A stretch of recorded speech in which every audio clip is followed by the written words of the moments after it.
numesc Anatole Zam, sunt în tipul de față agronomul șef la gospodărie Traidan Agro, între care gospodăria prelucrează 1100 de hectare de cereale, grâu, floarea soarelui și porumb, până nu procura bobcatul ăsta. Am avut probleme cu încărcatul producției. După când l-am cumpărat, mi s-a ușurat munca la 99%. Deci facem lucrările cu dânsul aproximativ tot și unii poate, unii și e greu de făcut manual, le facem cu bobcatul.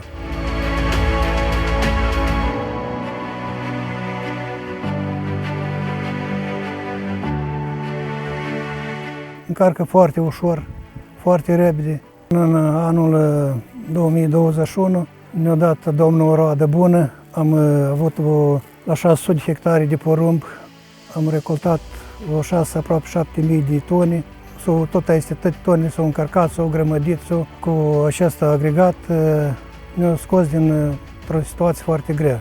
Depinde cum mașinile vin, noi am încărcat și 20 de camioane într-o zi lucrătoare.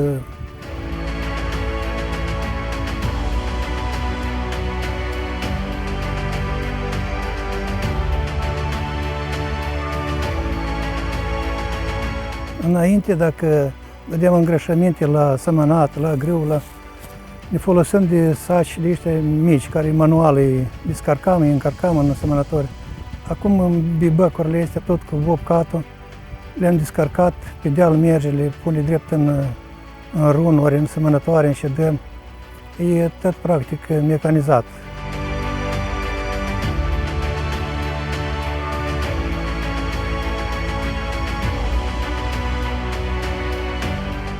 Lucrăm pe un bobcat de 4 ani de zile. Este un bobcat foarte eficient. Motorul este de 100 de cai de putere, ridică 3 toane jumate, 7 metri înălțime.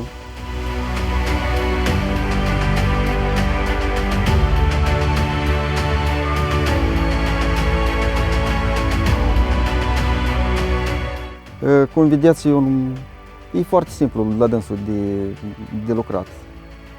Nu e grămădit, nu e nic, ai suflat în partea asta, aici, e altceva, nu poți să-i faci nică. Uleiul controlat în fiecare dimineață.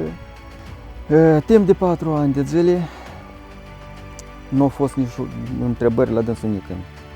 Uleiul a fost schimbat la fiecare 300 de motoceasuri. De la început au venit băieții de la Agroprofil și ei schimbau uleiul, filtrele.